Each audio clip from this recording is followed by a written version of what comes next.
Just got the close. I just logged into the closed section. We are live.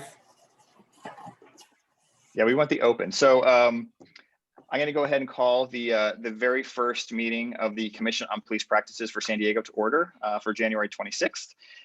Apologize for starting a little bit late. We were trying to get everyone online on our new webinar, and we're having a tiny bit of a struggle. So we're going to be adding people over time. But I want to welcome everyone to our first meeting, as I said.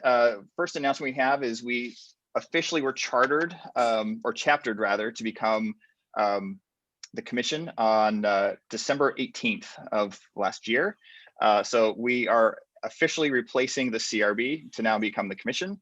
All of the old CRB members are now interim commissioners. So we're working on the process of formalizing the transition over the next several months. We'll be actually talking about that later in the meeting. Brandon, and then yeah, go ahead. So sorry to interrupt. I've been able to promote Lieutenant Peterson, Poppy, several commissioners. We also have, and now Pauline's coming in. There are 3 people watching: Ann Barron, Evie Kassauer, and Kate Yavenditti. Were we supposed to bring them in as panelists too? Did I hear that? There are attendees. If they have any comments during public comment, then we can, I can unmute them. Oh, I see. Okay. Mm-hmm. Thank you. Sorry for the interruption, Brandon. But all commissioners and IA should now be in the room. Perfect. Thank you. So first order of business is roll call. So Charmaine, can you officially call roll, please? Yes, thank you. Commission Chair Hilpert. I am here. Commissioner Case. Please unmute yourself.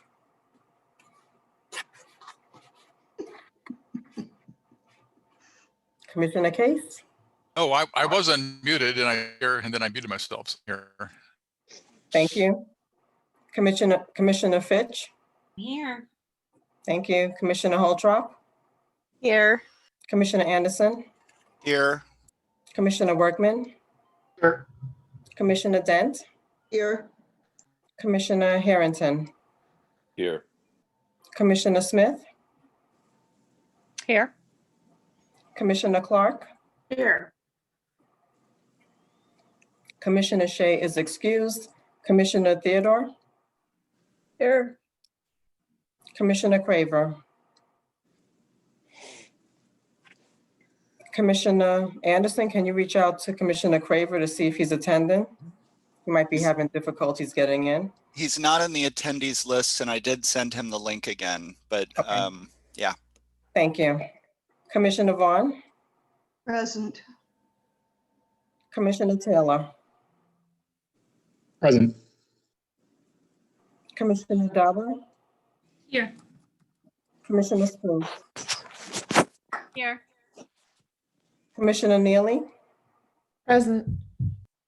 Commissioner Chan. Here. Commissioner Pink. Here. Excellent. Internal Affairs. Who do we have from Internal Affairs? Good evening. This is Internal Affairs. It's Lieutenant Carissa Pick. We have Acting Captain Peterson, as well as Executive Assistant Chief Al Guadarrama. Excellent. Roll call has been taken. Thank you. Okay, and then next up is we have our approval of the CRB open meeting minutes from November 24th. Does anyone have any edits, corrections, revisions?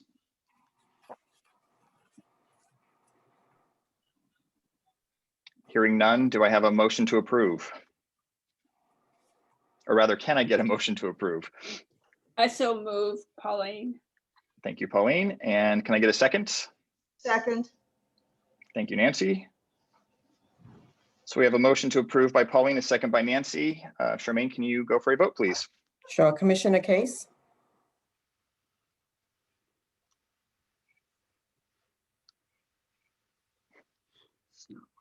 Commissioner Case. Who is on mute? Yes. Commissioner Vaughn.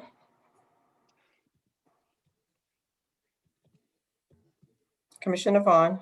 Oh, yeah, yes. Thank you. Commissioner Fitch. Yes. Commissioner Holtrop, Yes.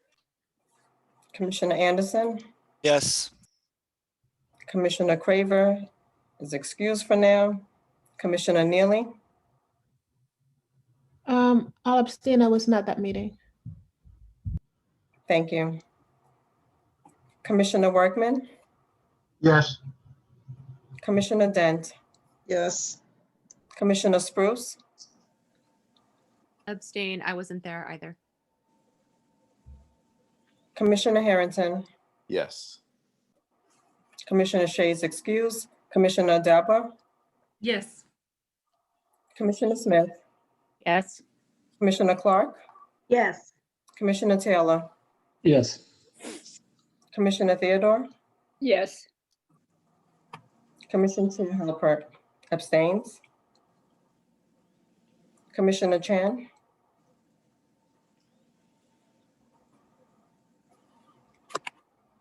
Commissioner Chan, please unmute.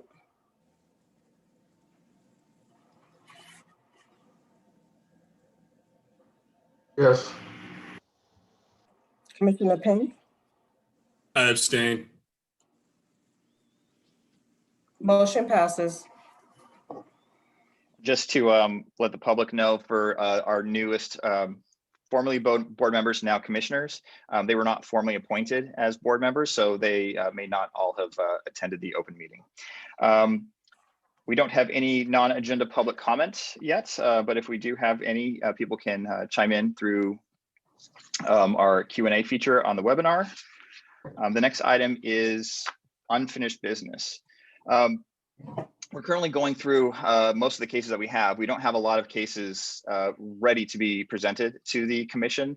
So what I'm going to recommend is we just do our standard second and fourth closed session meetings for February. And then we'll try to maybe get back to a more normal schedule of reviewing cases. So my proposal is the second and fourth and the regular times. And I can't imagine anyone's going to want to volunteer for more times, but I wanted to open up to see if anyone has questions.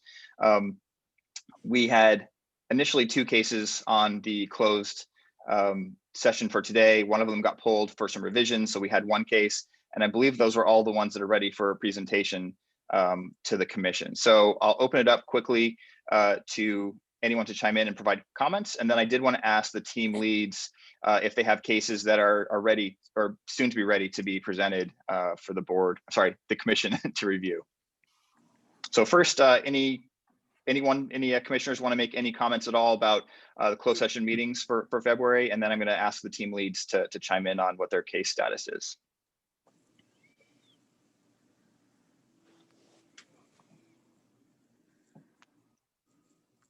Okay, well, I hear a lot of silence, so I'm just going to go on to the team leads. Currently, team 1, do you guys have cases that'll be ready in the next couple weeks for the commission to review? No, we haven't been able to do any case review in a while. Okay. Team 2? Yes, we should have 3 to 4 cases in a couple 3 of to weeks. 4. Ready, for a couple of weeks. Thank you. Okay, perfect. Team 3? Yeah, actually, we have 2 Cat 2 cases that have been completed, but apparently that wasn't passed on. And we had a Cat 1 case that we completed a few days ago.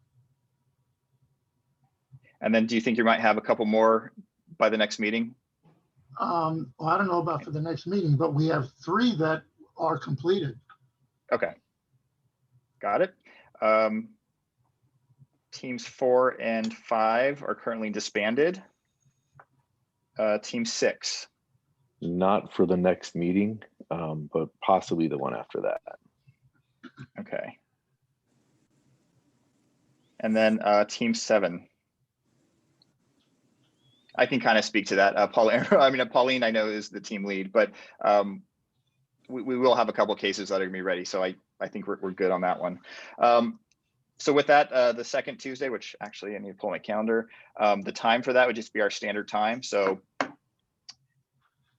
sorry, get the calendar. So it'd be February 9th. And then that would be the 5 to 7. And then the following meeting after that would be the 23rd. And that'd be our standard 4 to 5:30. So I think we're good on that one. So we will go ahead. I'll work with Charmaine. We'll get those calendar invites sent out to everyone so we can put them on our calendars. Case review for internal affairs. I know it says in internal affairs. Obviously with COVID, we're not going into internal affairs to review cases. We do finally have a version of remote access, so we can review internal affairs case files, all of the body worn camera information, various records, photographs, etc., for teams to be able to review remotely. I actually, before we had this, we had a quick little demo so everyone can kind of go through that. If anyone has questions or you have problems being able to access that, feel free to either contact myself or Charmaine, and we can try to help you guys on working those kinks out. I did also want to check up on redacted case reports. We do want to try to move forward on those rather quickly. I know we kind of put those a little bit on the back burner while we're trying to get through the backlog of cases. We do want to make sure that each of the teams are writing up their redacted case reports for the cases that we've been presented, have already been presented, and are working forward on. So it's a little bit more fresh in our memory. Do we have any questions on redacted case reports? I have a question. Yeah. So now that we have remote access and I'm again able to do case review, I can start helping out Sheila with the redacted case reports too. Do we have a shared drive that's all CPP members, that includes all of the sort of templates, that includes Sdpd policy and procedure? In other words, do we have a centralized location that we all have access to where we can view the templates and the other materials that we use on every single case? And if not, can we create one? Yeah, so I was going to say we did back in the day when we'd actually go into internal affairs. They did have, each team would have a manila folder with a USB drive that did have those templates in there. I don't think we've actually created that for the redacted pieces yet, but I can work with Andrea and internal affairs to get that started. And I think we probably also, I would like to see, and it might be a short-term thing until we figure out a long-term solution with the commission, but I would like to see all of the current policies and procedures in one place so we can go back and reference them. Because right now, you know, for me personally, I'm just using the public website of policies and procedures to pull stuff up, and that doesn't always apply if something happened, you know, 6, 9, 12 months in the past that we need to go and see if a policy's changed. But I'll work with internal affairs to get that. It's a good suggestion. Can we go back to the remote case access? Because I know I've been hearing from feedback from some of the commissioners regarding difficulty being able to type reports as well as look at the case files on their one laptop. So I think that's an issue that's been brought to my attention, and I've been having conversations with internal affairs as to maybe getting the tablets that the CRB used to use over to each commissioner that needs it, that only has like one laptop to use. So maybe they can use the tablets to view their case files and then go ahead and use their laptop for writing the reports. Yeah, I think I'll send out a chair update, and I'll bring that up as well. I know some of us actually have 2 monitors that we can use. I know for myself, it's actually helpful. I think Patrick does it too. I'm not sure about other commissioners. I think just for the public, it is helpful if we're writing one report on one screen and we can have the internal affairs report up in another. We can kind of reference it and make comments easier rather than constantly hopping back and forth, since we can't have a printed copy in front of us. I know Andrea was trying to look into some of that information, and officially those tablets do belong to, you know, the police department. So we need to figure that part out. But I think they're trying to see what we can do to make it easier for us to all work efficiently. And I see I missed a question from Doug. Yeah, my question is, do we know when we'll be able to go back into internal affairs? Is it contingent upon being lifted from the purple tier, or what is the estimated ability of us to go back into internal affairs? Yeah, that's a great question. The last time we asked, it didn't seem like that was any time in the near future. But I know we just kind of got rid of the old system with the regions, and now it's going back to the old version. I'm not sure how that changes things. I can let IA chime in on that. I don't know if Captain Holden, I mean, he's not here obviously, but I don't know if he officially would be the one that to talk about that. But I'll kick it over to IA if you guys want to chime in at all on that. Hi guys, yes, something like that would have to be discussed with Captain Holden and obviously Chief Guadarrama. Since we're still in the purple tier, we are absolutely cognizant of the issues and challenges and health risks of COVID. So we have to stand by. He's on vacation this week, but I'm writing down all of your concerns to include the tablets, as well as some kind of timeline for you guys to come back in so that I can discuss that with him when he returns. Okay, thank you. And then I might have misunderstood. I thought I heard you say that Guadarrama was attending with you guys, or did I mishear that? Yeah, and Brandon, Okay. yes, I'm here, and you know, because we've been in the purple tier before, and unfortunately, you know, we still could not have people in the building, so we're still evaluating at this point, and it might mean that we'd have to get down to another tier before we start allowing people into the building, and obviously we don't know when that's going to be, but we'll take a close look at the latest order, find out exactly where we're at, and then definitely get back to everyone. Perfect. Thank you. And Marty, I see you had a comment as well. Right, you mentioned about having 2 monitors, but actually I do it with only one. I just split the screen and I have both the IA drive and the CRB drive open. You must have a really big screen. Yeah, I have my small little 13-inch laptop, but yeah, no, I think we're trying to find ways to make it efficient for all of the commissioners to be able to do their work, and if possibly using those tablets helps, we're trying to see if that's an option for us to look at. Any other questions or comments on that? The other thing I did want to chime in on is obviously if you have questions as you're going through cases, or if you're having disagreements with the report, the IA report you're seeing, obviously, you know, fill out the question sheet, send that over to the investigating sergeant. And if you're still having questions, definitely reach out to the lieutenant. And then also feel free to include myself and Charmaine in that. We want to make sure that if there's something that we don't quite feel is being addressed properly, or we have questions about just how the process was going, we want to make sure that we're addressing those hopefully before it comes to the commission for our review meetings. So with that, we will move over to new business. And I know it says me, but this is actually going to be mostly Doug. The question from Pauline. Oh, thanks. Pauline, go ahead.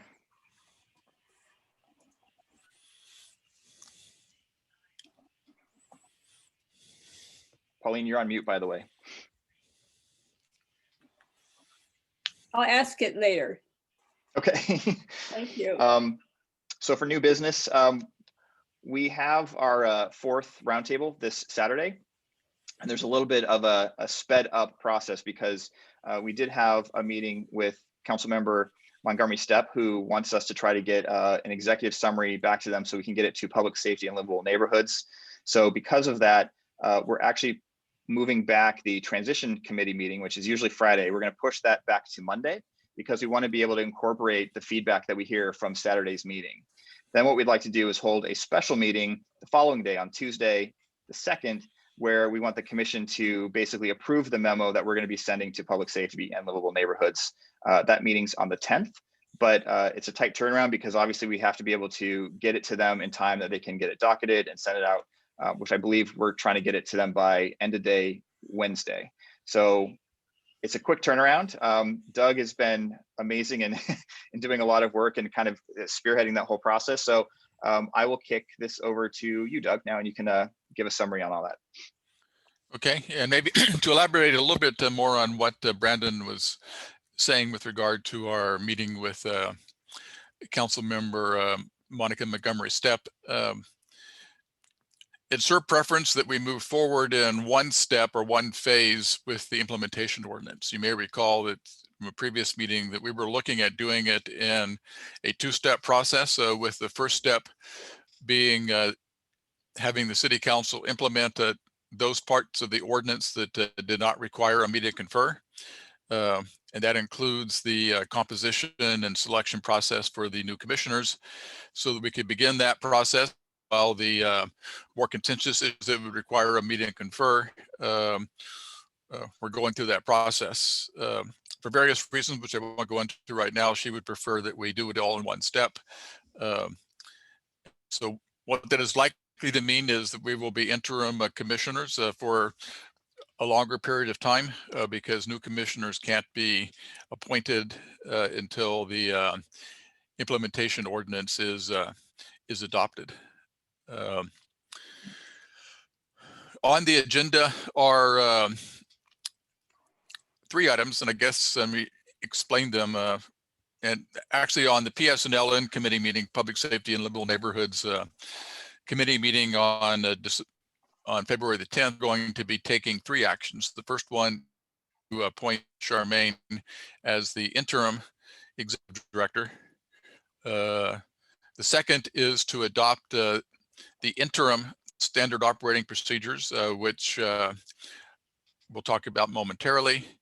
And then thirdly, to direct the city attorney's office to begin the process of drafting the implementation ordinance. And so our special meeting will be giving feedback to the council on the implementation ordinance itself. The standard operating procedures is a document that is approved by the city council, and the former CRB had an implementation ordinance and the reference to standard operating procedures, which was kind of a high level outline of how the CRB operated. And then the CRB developed its own standing rules to get into the nitty-gritty details of how we do our business within the confines of the standard operating procedures. What we have recommended and is moving forward is that we have interim standing operating procedures for the new commission, with the understanding that they are interim just until we get new operating procedures and an implementation ordinance in place. This then gives us the ability to continue those functions we have the ability to do without the council adopting rules and procedures or an implementation ordinance. And so if I can get Charmaine to put on the screen the standard operating procedures.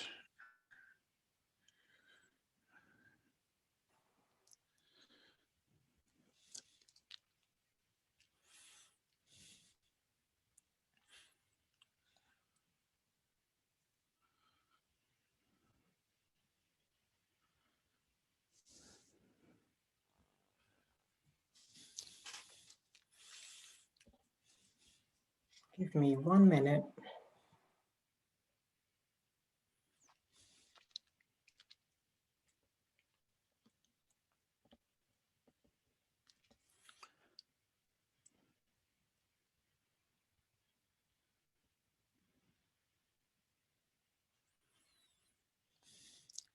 Okay.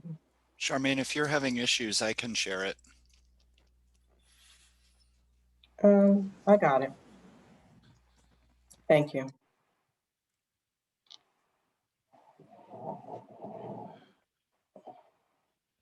Okay, and if you'll scroll down and let me read the introductory paragraph. I think that's important. It says the Commission on Police Practices, referred to as the Commission, several functions, including conducting independent investigations beyond those of its predecessor, the Community Review Board on Police Practices, the CRB. The purpose of these interim operating procedures is to allow the case review and policy recommendations of the functions of the Commission to continue uninterrupted while the standard operating procedures are being developed and adopted. So that kind of explains what the purpose of it is. And if you can scroll down, and I can kind of go over some of the major changes. I think one thing is that all complaints will now come directly to the commission. And previously, the commission only received those complaints that were received directly by the CRB or after IA had completed its investigation. Now we will be getting all complaints up front. And then scroll on down and I can get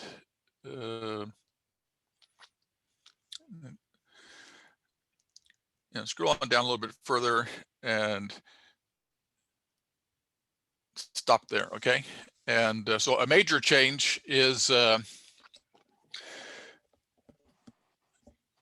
what our options are going to be when we have cases. And so if you'll see maybe written in a couple of different places throughout the standard operating procedures that nothing in this document is intended to preclude the commission from utilizing the duties and authority that were granted to it by Measure B, even though some of them may require an implementation ordinance or rules and regulations. And you'll see here that when it comes to a case review, we're recommending that we continue the same process of having teams look at it, making recommendation, and then for the board to vote on those recommendations. With the ability of deciding that they want a particular case to be investigated once we get investigators. And so our options would be to disagree or to hold it and refer it for an investigation. And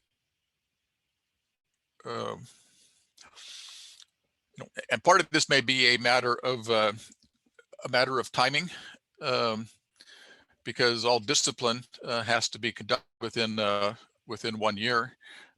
But it could still be that we may want to comment on a case, but still conduct our own investigation, even if the 1 year has passed. But at least it gives us the option for all cases to do an investigation if that's what the will of the commission are. And Measure B itself specifies 5 criteria, which you'll see when we talk about the bylaws of the types of cases that qualify for a investigation. So not every case qualifies for an investigation, but they're fairly, some fairly broad categories of cases that could qualify for an investigation. So if it meets one of those criteria and the board so chooses, then it may decide not to act on, or not to, could decide to defer final action on that case until we have the ability to do our own independent investigation. And then if you go down further,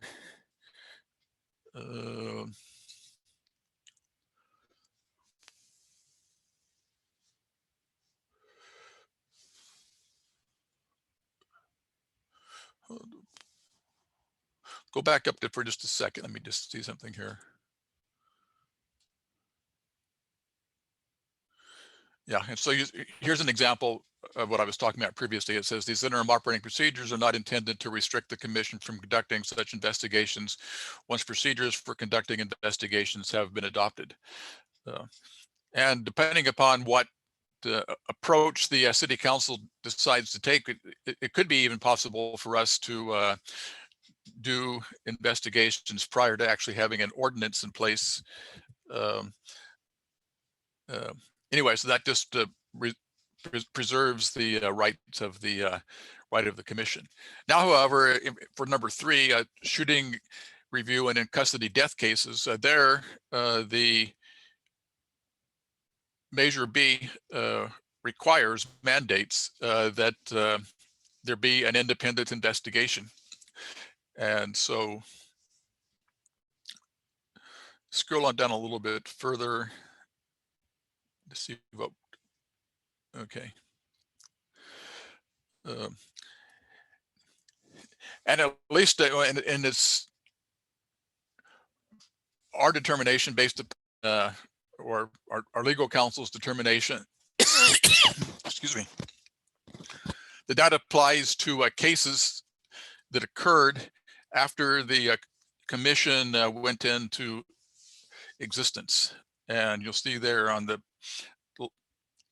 last paragraph before number 4, it says for OIS and ICD incidents that occur after the effective date of establishing the commission, which we now know was December the 18th, 2020. And maybe we can insert that into the document before we send it in to the PSNLN. That we make no determination whether it was within policy or not until we could do our own independent investigation. So we still get the ability to review it, and we actually have a duty to review an IA investigation, but we would not be, as a commission, taking any official action until we had our own investigator. So we could raise questions and become familiar with the case, but we would not be able to take any final action until we had our own independent investigation, realizing that depending upon how long it takes for the meet and confer process to be completed, we may not be able to, we can still make a determination of whether or not we believe that the actions of an officer were within policy, but extends beyond the 1 year. If the investigation occurs after that 1 year, we wouldn't have the ability to impact that.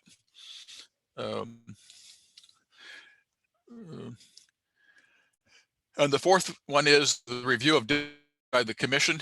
The new charter gives the commission a new power, and that is to discipline recommendations on complaints where there are sustained findings, or where we find that there's a sustained finding.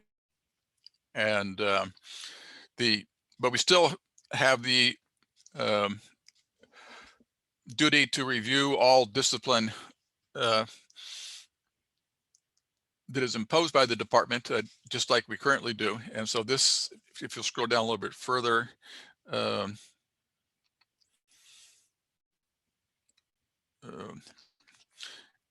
okay, you'll see that it says, this is like in the last paragraph before number 5. It says Charter Section 41.2 gives the commission the discretion to make recommendations to the police department regarding the discipline of individual officers in specific situations. These interim procedures are not intended to restrict the commission from making such recommendations once the procedures of making discipline recommendations have been adopted. So once again, it's reserving the rights of the commission, recognizing in the interim we may not be able to exercise all of those authorities.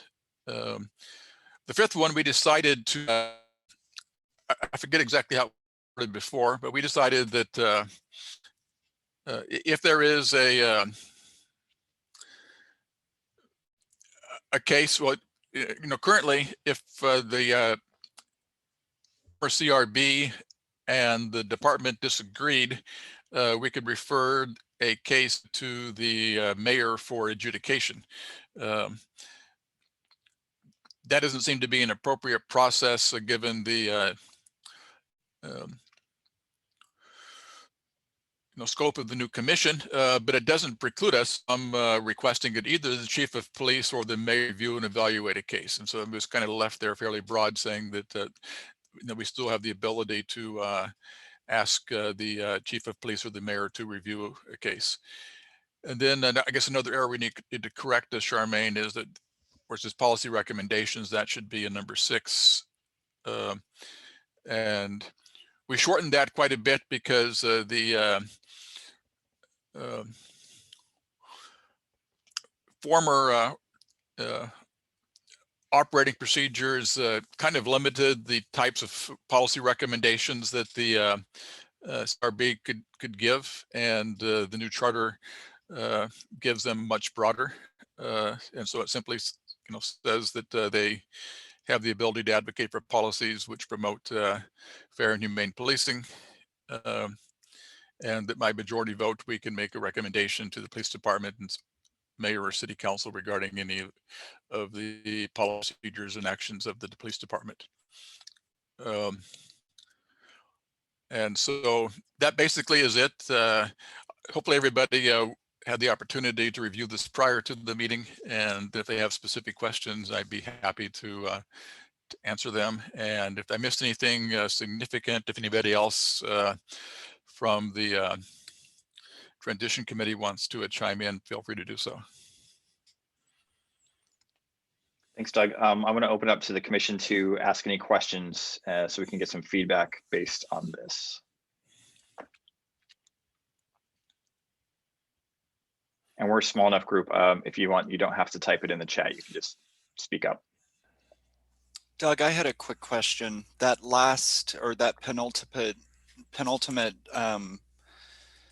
about referring disagreements to the chief of police or the mayor. I'm looking at the text of Measure B now. I'm trying to remember, isn't there a section of Measure B that assumes another form of mediation? No, not really. And that's go ahead, sorry. Yeah, not really, no. And so it doesn't really address that issue. So the Measure B doesn't really specify what, if anything, is done if the commission disagrees with a finding of the department, and that's something that'll probably need to be hammered out in the implementation ordinance or the permanent operating procedures. And then if I could just jump in real quick on that, I think part of the idea, and we kind of discussed this, is the purpose of the measure was to try to take the commission out of, to make it more like the ethics commissions where it's completely independent.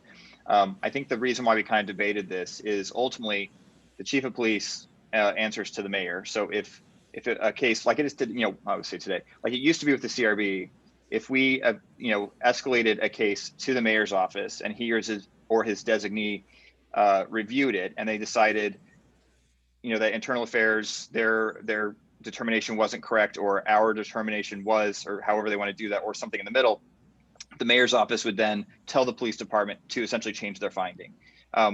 That would still be the case going forward. The mayor still would have the ability to direct the police department to change a finding based on, us escalating that. So that's why we had that in there. Okay, then there's a question in the chat from Anne, and it says, why would we ask the chief of police to make a decision on discipline since the chief of police is intimately involved in discipline? And I'm not sure I understand the question. I mean, the chief of police has the sole authority to impose discipline on a officer. And the commission will have the ability to make recommendations, but those are simply recommendations. It still is the sole authority of the chief of police, and we won't be able to make those recommendations in advance until we've gone through the meet and confer process, because that definitely will be something that is subject to a meet and confer. So maybe if Anne can unmute herself and clarify what her question is. I can unmute Anne. Hold on. Anne, I am allowing you to talk according to this button. Anne, you should be able. Oop. Anne, are you there? First time caller, long time listener. Anne, you might be on mute. Hi, sorry, I'm fighting with my computer right now. Can you hear me? Mm-hmm. Yeah. Yeah, Yes. I'm confused because it seems like we're asking the chief of police to weigh in on a decision with respect to discipline. The chief of police has already weighed in because they approve whatever discipline is meted out to police officers. So I'm not sure what we're asking the chief of police to do, since they've already weighed in when they consented to the discipline or lack of discipline. I think if I could chime in real quick, and Doug, you can correct me if I misspeak, but the idea is the measure allows the commission to make a recommendation on what discipline should be. Right. And then the chief of police can then, look at what the commission thinks and then decide ultimately how to discipline that officer. The commission itself can't discipline officers, but I think that's kind of why that's there. It's basically the commission can make a recommendation based on the discipline matrix, and then the department, the chief of police, would decide how to discipline that officer. Again, not understanding. So we're going back to the original originator of the discipline, if there was discipline. And so I'm confused again about,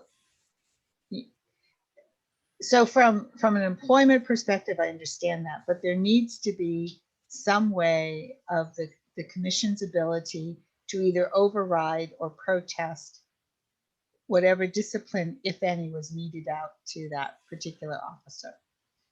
Well, the Measure B doesn't give the commission that authority. And as I said, the sole authority to impose discipline is the chief of police, and the commission doesn't have the legal authority to overrule that. And so all we can do is make recommendations. And we can also make recommendations too. We can indicate that we disagree, and you know, as Right, we so I currently guess, do. exactly, and I agree with that. So I'm just confused as to why that this is even a point within the agreement or the. So Anne, if I think I understand what Anne's asking, and I think I see why she's asking it. So the Measure B refers to Section 57 of the Charter, which gives the chief of police authority and discretion to Right. discipline. And so what Anne is saying is that in the Section 5, the chief of police shouldn't be listed. It should Right. just be that we can request the mayor review, because in a case where we disagree and vote to send the case to the mayor, the issue is we need an arbitration essentially, Yes. and you can't ask the antagonistic party to be the arbitrator of the antagonism with them. So I think Anne's suggesting we just remove the chief of police here. No, actually, we added that specifically so that we could ask the chief of police to, you know, for example, say we have a case now where we disagree. We could send it to the chief of police and ask the chief of police to look at what the determination of internal affairs is, and to So the chief of police signs off on what the internal affairs says. And so what I thank Patrick for really illuminating what I'm trying to say, which is remove chief of police. Because our attorney suggests we put it there so that we give them the opportunity to. The chief of police has already had that opportunity during the. Right, but it doesn't mean that the chief of police can't, change their So mind. change I their would- mind. Of course not, right, based on what you all are saying. But to say, or the mayor, and that just leaves it up. I would just, or say, and the mayor. So there's like two eyes looking at the process. Well, it kind of depends on the case, because look, this talks about both cases and discipline. So you're talking about discipline, but there's also situations where there's cases. Right. We're not talking about the discipline. We're asking them to look at the case itself, and so, you know. And again, I reiterate that the chief of police has already done that as part of his or her duties within the police. So I'm confused why he's there or she's there. If I could jump in just quickly, Doug, I think a part of the conflict here is that what we have experienced formerly on the CRB and now on the interim commission is that the chief of police actually doesn't, the chief of police himself right now isn't enforcing discipline at the level of different units or IA. So, you know, some cases the commanding sergeant takes care of it. Some cases it's IA that determines what's going on and so on. And so from the former CRB perspective, I think what Doug is saying and what the legal analyst was saying is that it would be nice to have this here so that before elevating to the mayor, we could ask the chief to reconsider what a sergeant or lieutenant have done. Doug, am I? Yeah, and it's the captain who, right? You know, who and the approves, captain, yeah, right. who approves that. And so there's nothing that precludes the chief of, because the chief of police doesn't get intimately involved in every complaint and every piece of discipline. And so it gives us the ability to ask the police to, review a particular case. Just like, and it kind of, and the reason that it was suggested we put it there is because it used to be that the mayor was arbitrator between the Right. CRB and the department, and that no longer exists. And so this is kind of intended to be a flexible way of doing things in the interim. And when we develop the permanent ordinance and operating procedures, we may revisit this and talk about what are we going to do if we have a disagreement, and what is the process for getting a response from discipline and so forth. And so I hear what you're saying, and I think you raise an issue that needs to be fleshed out, and that's one of many issues that we will need to address in the process of developing the permanent operating procedures and the permanent ordinance. And so this was just intended to give us the flexibility to say that, yeah, we have the ability to communicate a concern to either the chief of police or the mayor or both, and regarding either a case or discipline. And I guess, of course, either of those folks can refuse your request. Right. That's what I'm hearing. And so perhaps a sentence here would be really appreciated that, this is an interim, sort of along the lines that this is a way of ensuring that the commission is in line or has, I'm trying to think of how to phrase it. I think if we're using this kind of as an experiment to see how well we can negotiate when we disagree with the chief of police or with the mayor. So I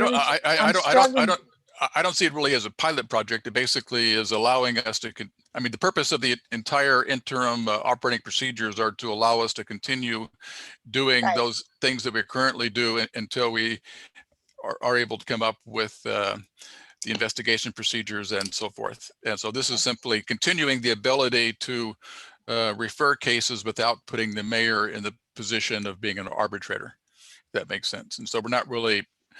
I would prefer to have the mayor as arbitrator than having the chief of police as the either or. So perhaps it would be, and then passing on to the mayor for review and evaluation. A third pair of eyes is always good. Yeah. I want to make sure we give an opportunity for the commissioners to ask any questions or chime in as well. And again, we can't officially debate this, but I was gonna say just on this piece here is the chief of police doesn't always review every internal affairs case file. So the reason why we talked about doing this here was, and the former board, and I'm certain the commission will continue to do this, is when we review cases, if we see something that we don't agree with, we work with internal affairs and we'll talk to them about what the issues that we feel either were not addressed or should have been changed. Right. So I don't say debate that, but we'll negotiate that component. And if they being internal affairs, if they still say, this officer was exonerated and the commission feels it was a not sustained or sustained or something, this would give us the ability to escalate that to the chief of police before we have to go up one level, potentially to the mayor's office. So I think the idea was we were trying to figure out a way to give more flexibility, that, maybe the chief of police wasn't aware of something, and they have a chance to look at it and go, yeah, you guys are right. Or, he says, no, I agree with what internal affairs came up with. And then we could then move that to the mayor's office if we felt that was appropriate. So we were trying to give flexibility here, but I think your point is valid. But I do want to, before we spend a whole bunch of time going on this one piece, I definitely want to check in with other commissioners. And I see Duke, I think, wanted to have a comment as well. So And Duke, go ahead. with apologies, I'm going to click this button now, so we won't hear you again. I'm melting. Hey, Duke, you're up. Yeah, so my comment was I just wanted to improve my understanding. So before we do this, each and every time we're doing it by vote, right? So I see here by majority vote, we would request to make this escalation potentially to the chief of police. That's correct. Yeah. Which is how the CRB operated as well. Although we didn't send it to the chief of police, we would send it to the mayor's office after we would vote on a case. So again, as Doug said, we're trying to keep things somewhat similar to how the CRB operated, just so we don't add more complication and have anything that needs to go back to a meet and confer to kind of stop the process. We want to make sure that police oversight continues uninterrupted. Brandon, I would make a comment. Yeah, go ahead. The way that the CRB worked for Ann's and for Duke also, when we review discipline, if we have an issue with it, the team thinks it was too harsh or not harsh enough, we can talk to the captain who actually imposed the discipline. So we don't go to the chief of police at this point, but I've never had one of those conversations about discipline where we didn't present to the captain something he hadn't thought about previously. And he also would present to us something that we had not been aware of. And there was always an exchange of information. And I would think the same thing would be true if we ran into a situation where we didn't like the discipline that had been, and it is ultimately in the lap of the chief of police, but he isn't the one that actually decides what to do. He's just aware of it. I would think the same thing would be true with this situation. If we had discipline that the board or the commission was unhappy about, we would want to make the chief of police aware of our position and the reasons for it. And that makes a big difference because he's only heard the IA position, and to hear from the commission would probably or possibly change his mind about the discipline. Nancy, it's an iterative procedure. Yes. and I'll just add that this is one of the often overlooked parts of Measure B, that one of the additional powers it gives the commission, and it mandates for the chief of police, is that we chime in on discipline before the discipline is imposed. Currently, we review discipline, we review the case, but then discipline, we get a report after the fact and can comment on it. Measure B gives us the power. So that's why I think Doug has written this way, because we're kind of in this patchwork area. We're all interim. We've been given, this is one of the new powers that we've been given. And so in that sense, as Anne was saying, it is a kind of, how is this going to work? What are we going to do? And I think what Doug's suggesting is that including chief of police and mayor both here gives us more flexibility to try out what that is going to look like in practice. So this is in support of what Nancy was saying too, that there's Measure B does all kinds of stuff. Even though we're focused on the subpoena power, independent investigations, it has all these other powers that we as interim folks have to try to empower the commission to experiment with, if that makes sense.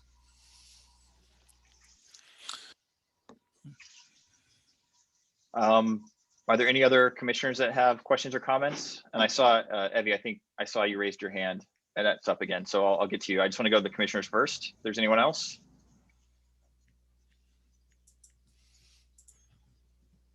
Okay. Evie, you are live. Evie, you're up.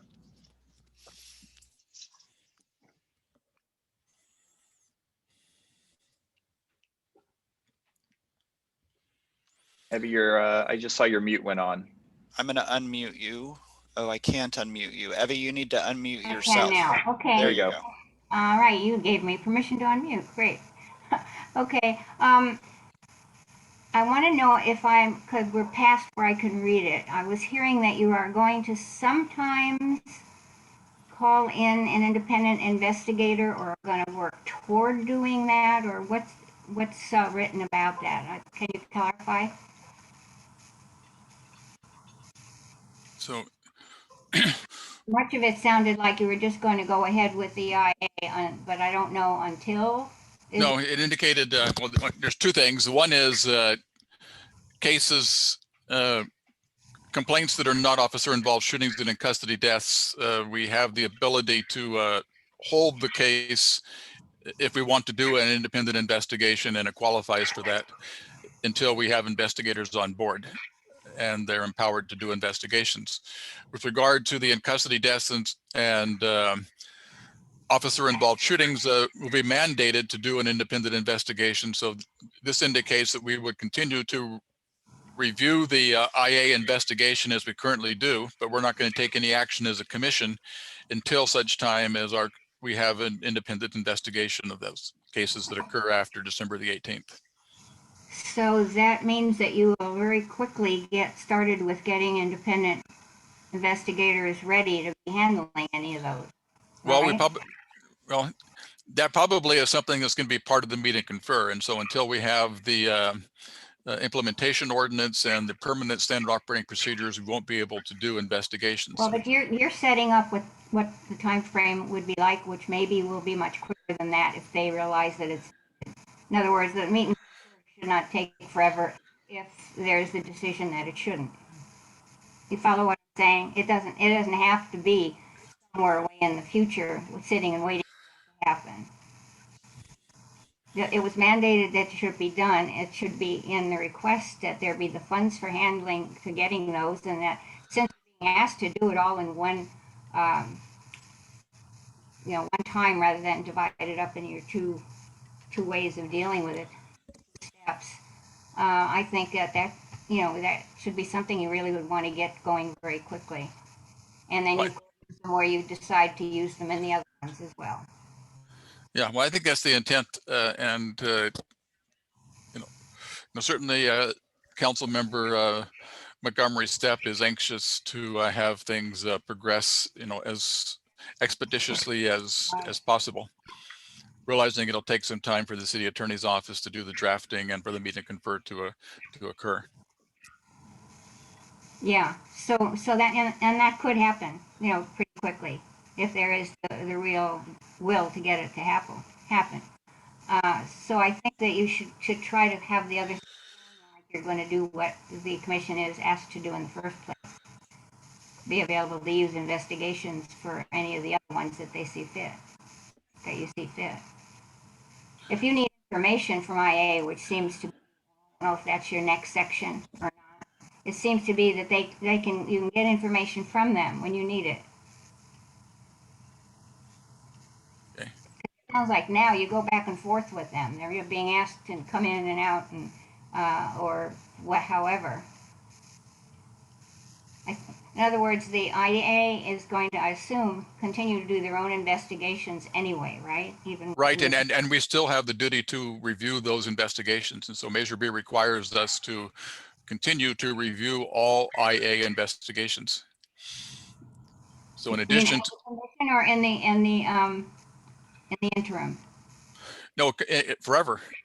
Measure B. Well, that's what the investigator will do. You're not going to have to do it. No.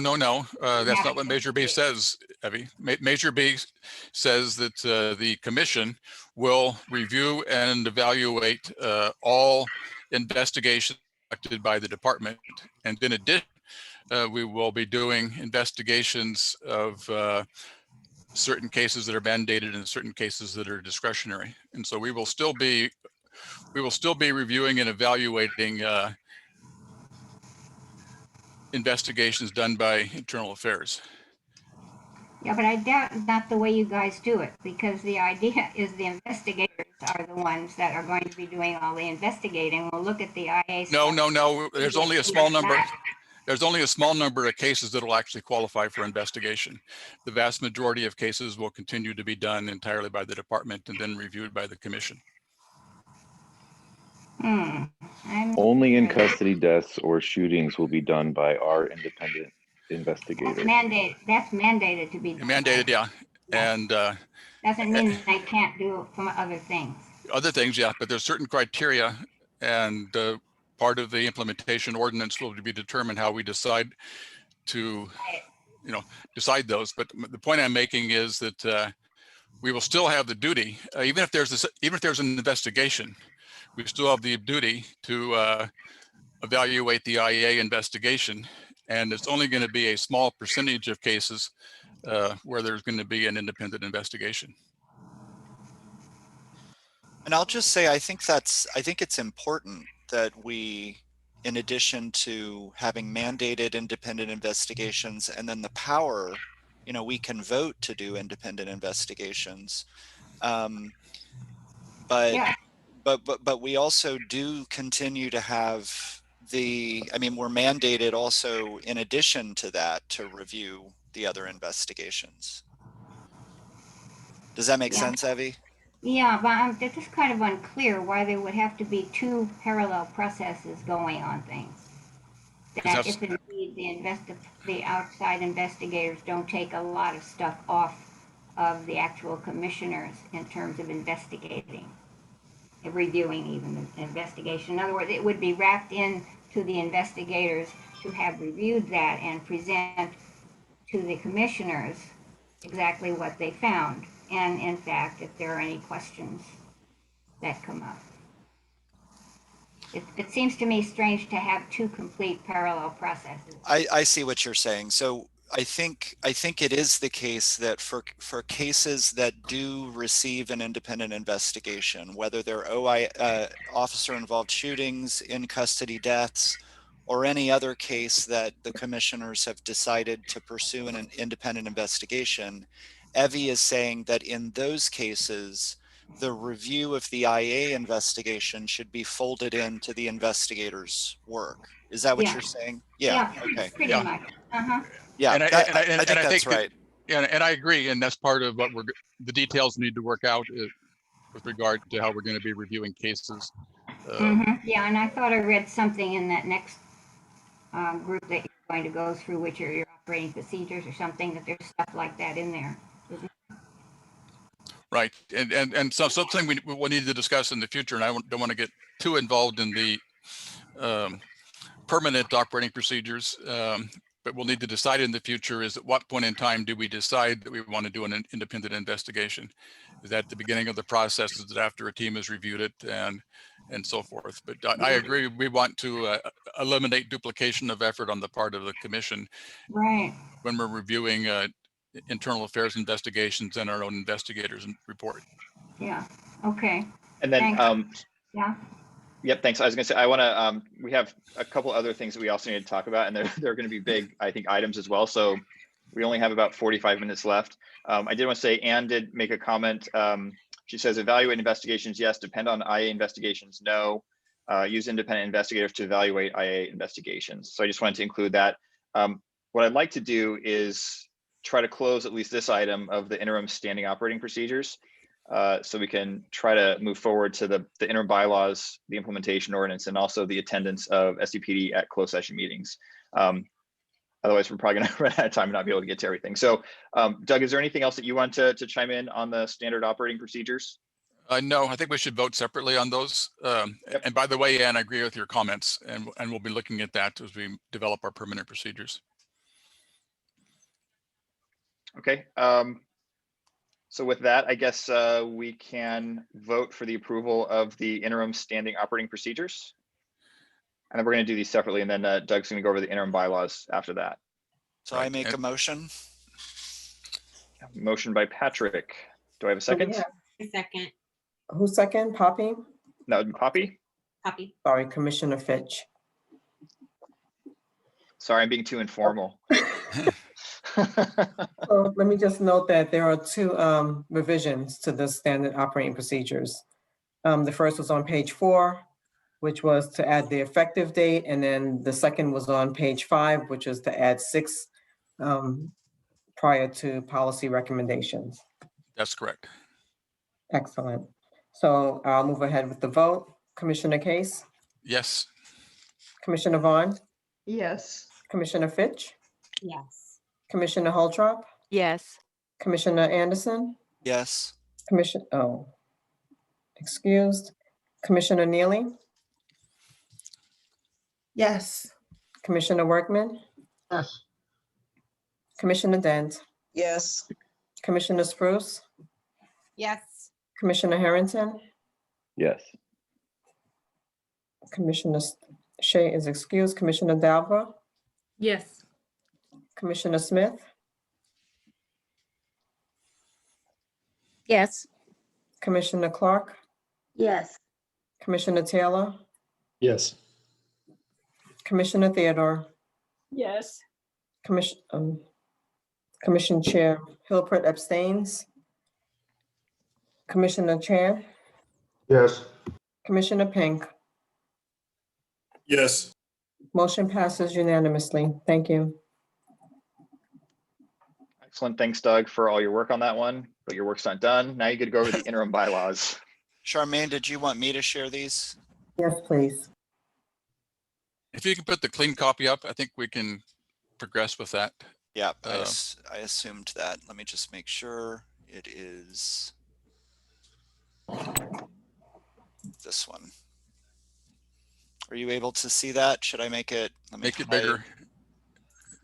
That And if you could, yeah, there you go. Can you make it a little bit bigger? Okay. How's that? Bigger still? That's fine, I think, at least for me. And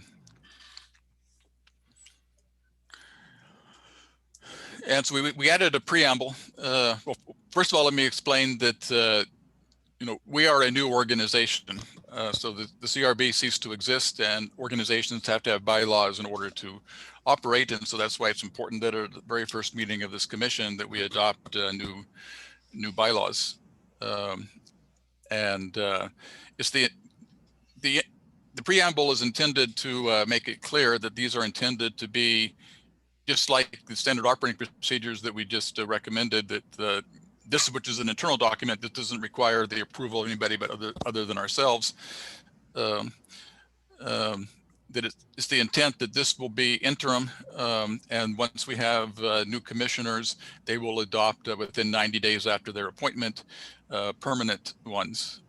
And then finally, the last sentence there was similar to what we put into the introduction of the standard operating procedures, and that is that some of the commission duties and powers that are listed will require the adoption of rules and procedures before implementation. So we thought that it was important to include in this document all of the duties and authority that were given to the commission by the voters, recognizing that just like in the standard operating procedures, there may be some that we are not able to immediately implement. So you can just scroll on down. The name and authority didn't really change. This is just basically the hierarchy of documents. So continue. This is new. I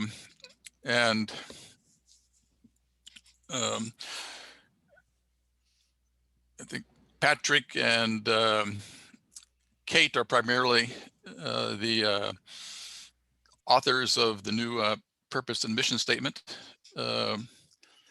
And so since it is new, let me just read it to you. The purpose of the Commission on Police Practices is to provide an independent investigation of officer-involved shootings and in-custody deaths and an unbiased evaluation of all complaints against the San Diego Police Department and its personnel in a process that will be transparent and accountable to the community. The Commission will also evaluate and review Sdpd policies, practices, training, and protocols, and present the community in making recommendations for changes. The mission of the Commission is to hold law enforcement accountable to the community and to increase community trust in law enforcement, resulting in increased safety for both the community and law enforcement. And so I think that's a good summary of what we're all about and so forth. And then if you can scroll down, we divided section 2, which is the duties, and section 3, which are the discretion powers.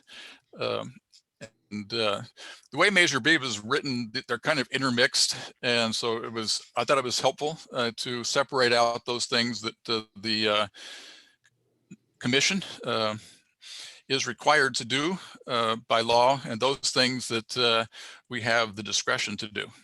And so all of these items, 1 through 5 there in the duties, and continue down to section 3, discretionary powers, 1 through 6, are all taken directly from the charter amendment. And you'll see that under section 3, number 2, A through E I mentioned previously the 5 criteria for deciding whether or not a case qualifies for investigation.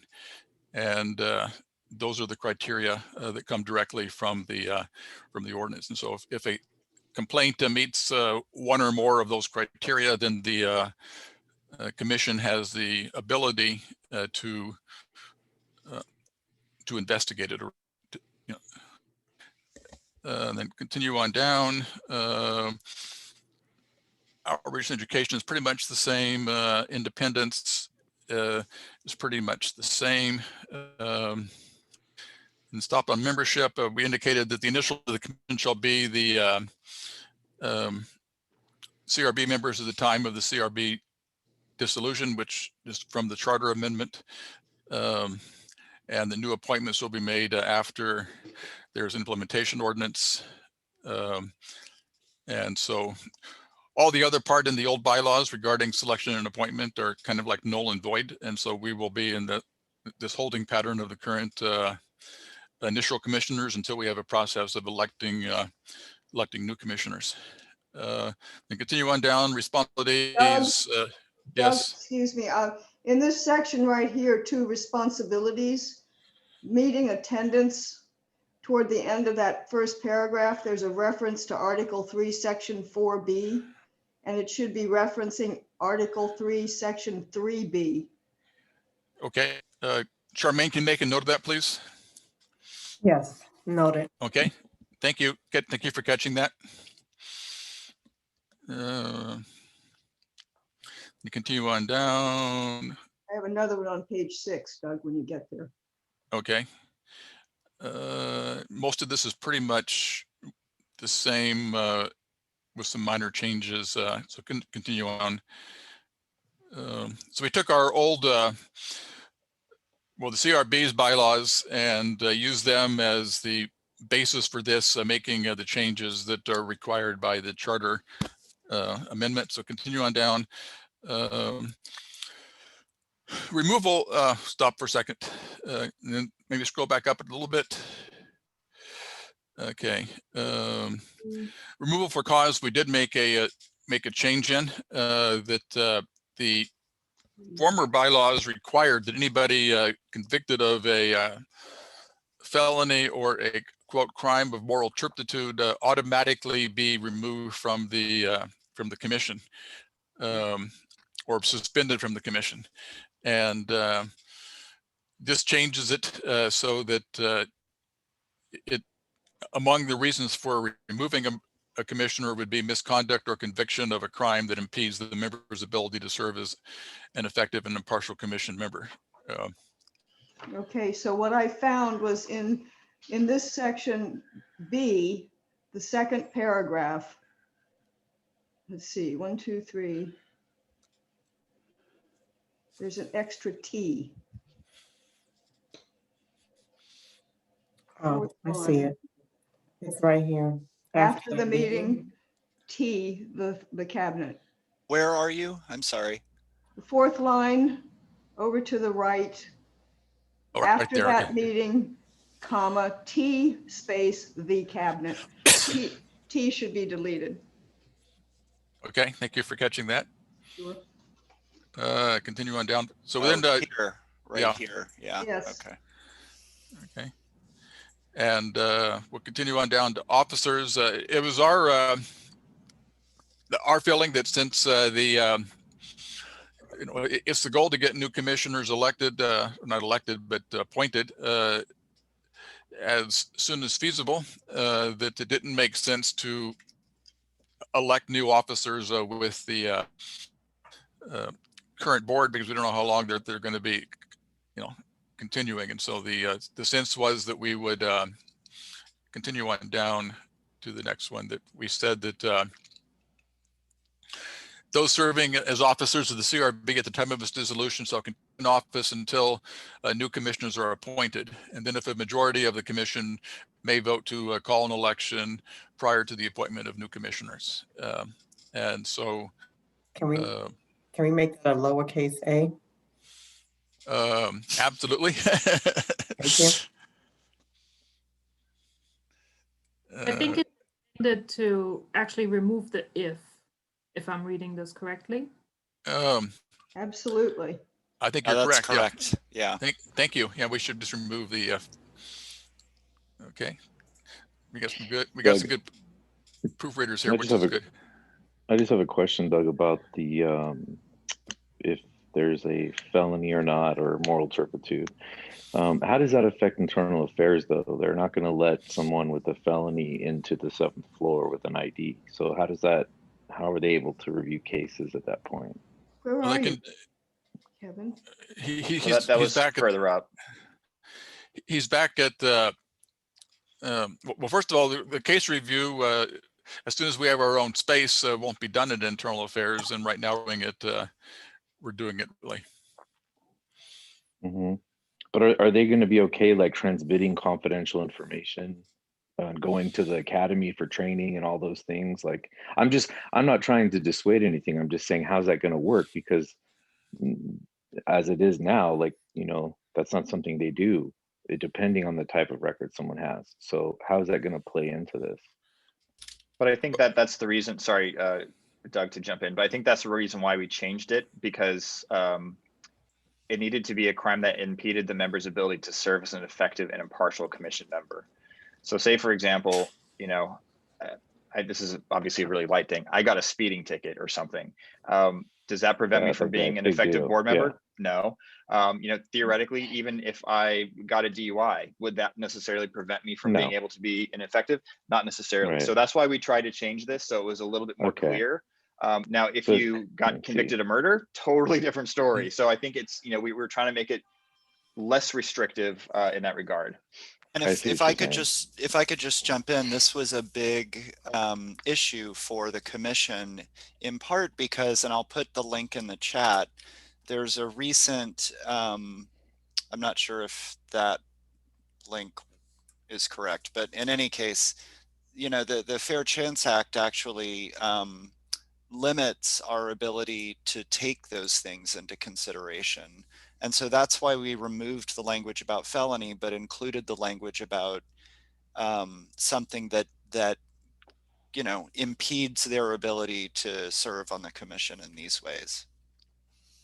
So that law specifically applies to boards also, or commissions, not just employers? I'm not an attorney, but I believe it applies to any role. Well, it uses the word employers. That's why I was curious. But okay, I guess it's basically going to be an interpretive thing. If depending on if it's a felony fraud or embezzlement or theft or something like that, then obviously it would be something that they might have an issue with. And at that point, we would deal with it then. So I guess that answers my question. Thank you. And this is an issue that'll be revisited in the implementation ordinance itself, because it'll talk about removal of commissioners in the implementation ordinance itself. Thank you. And thanks, Anne, for your comment that it's employers, not volunteers. Thank you. I think the discussion about that, though, was that commissioners and board members are still subject to the same laws through HR in the city. This is coming from a previous discussion. So again, I'm not an attorney, but there we are. Can we go back to that paragraph, please? And check the numbering. State laws need to be 3. Okay, yeah. Number 2 is should be 3. Second 2, yeah. Yeah, thank you. And that probably was in the old bylaws because we didn't change the numbering. So anyway, thanks for catching that. It always helps to have a lot of values proofreading. Okay, then continue on down, officers, continue on down. And again, there were some minor changes, but I'm not going to go over all of them for the sake of time. The duties of the chair are primarily the same, and that can continue on down. The cabinet, meetings. Okay, where we have the continue on down. I don't think that's really changed. Where do we have the closed meetings? Scroll up a little bit. Yeah, a little bit, right, yeah, right there. Number 2, section 2, closed meetings. Okay, yeah. So here we do have a significant change, which is going to be our next item of business, and it's attendance by anyone other than commission members and staff is by invitation. And so we had a robust discussion, similar to discussions that the CRB has had in the past, of the role of the police department representatives in closed session, and we'll have a recommendation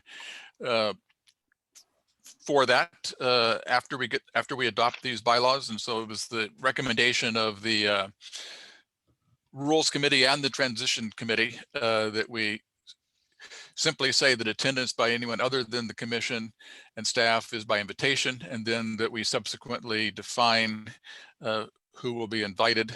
And given the fact that we're adopting these bylaws tonight, and we will have a closed session coming up in 2 weeks, we'll be deciding tonight how we will be proceeding on that. And so to a certain extent, it was punting, but we're only punting until the next down, if you will, to use a sports analogy. But that is different, that we're taking out, listing all of the PD people who attend closed meetings, indicate that that'll be defined by a standing rule of the commission. And I we'll have a write this. question, Doug. Yes. Invitation by just anyone on the commission, a team, or is it be voted on? How does that work? That's a good question. Maybe you should say by invitation. I mean, the intent was to be by invitation vote of the commission. Okay, got it. We talked about this a little bit, and I think we punted on it too, Doug. Yeah, and now that you mention it, we also decided to maybe if there's a case we want to invite a particular person to provide an expert opinion on and so forth, and so that could be done by the chair. And so it probably is best that we keep it general here, but the intent is, individual members cannot invite people to come to closed session. Got it. It'd have to be by the chair or That following makes sense. the rules we set up. So, okay, and then continue on down. Should we, sorry, I was gonna say, should we maybe just add by invitation of the chair and or cabinet?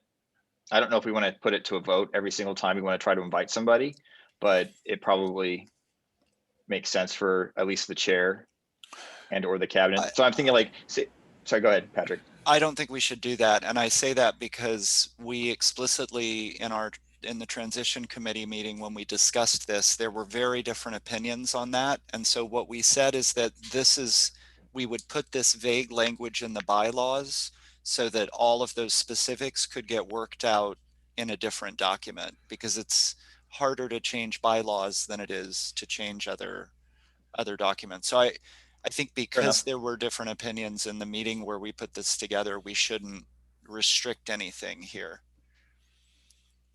Yeah, fair enough. Okay, then continue down. Just so everybody knows, the intent though is that you cannot invite as individual commissioners somebody to come to the meeting. Can I just comment? A clarification on 3. Okay. Okay, so open meetings. I just wanted to clarify or confirm my understanding of this. Open meetings are open. Yes, they're open to the public. Okay.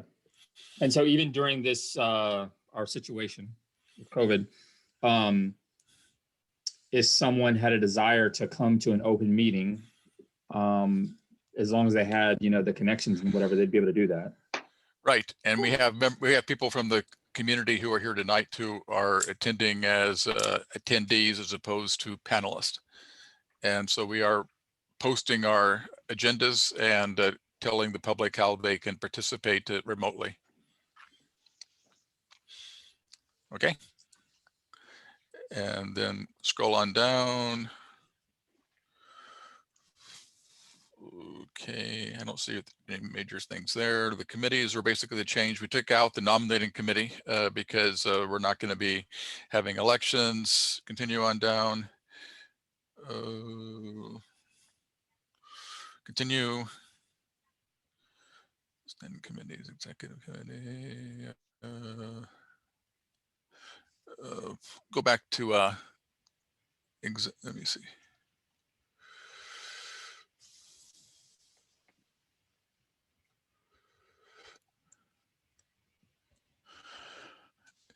Well, and here we took out the wording or the language which implied that the representatives from the police department were a member of the executive committee. I think the intent is that we would continue.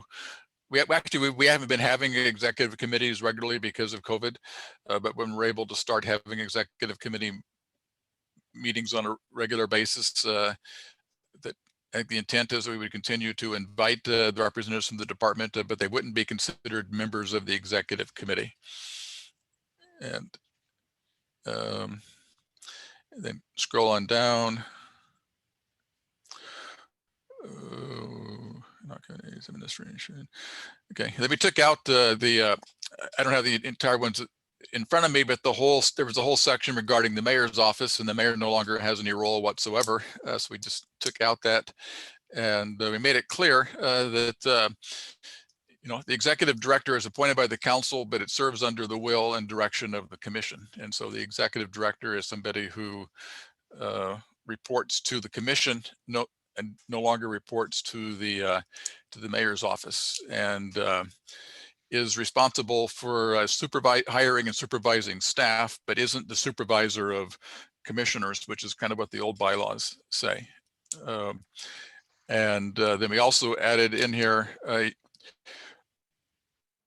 not required by Measure B, but it's something that the Ethics Commission, which is also an independent commission, had in their bylaws, and we thought it was a good idea to conduct a formal evaluation of the executive director on an annual basis in a manner consistent with the city's personnel department.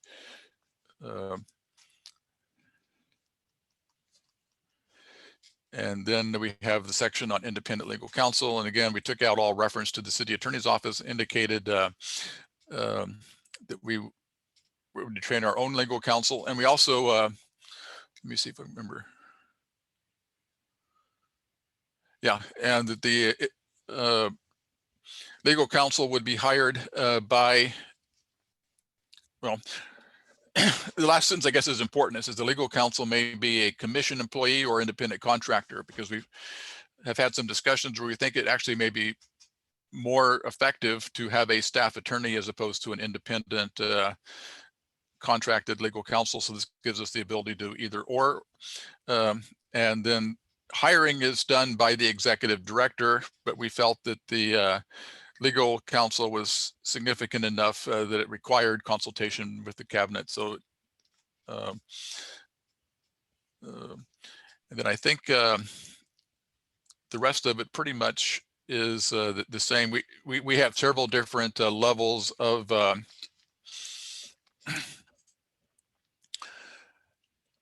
rules, and just for the benefit of, and I may have gone over this in the training, but at the new members, we have the rules of order, which are things that are different than parliamentary procedure. So if there's anything that is different than what Robert's rules normally calls for, we put that in a special rule of order.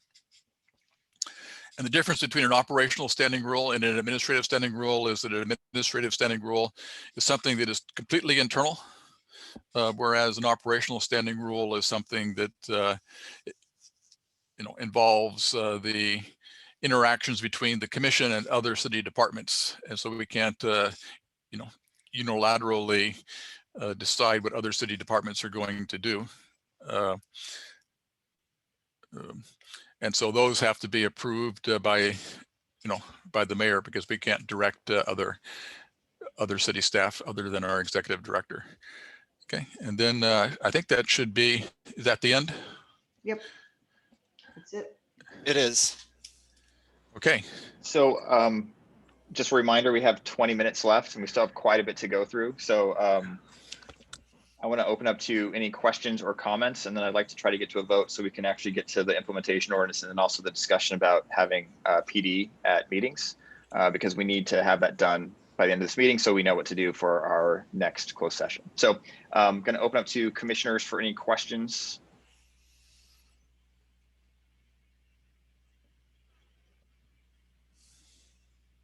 Okay, hearing none. Any of our attendees, if you guys have comments? If you want, you can type it in the chat. I've got Evie. Evie, you need to unmute yourself.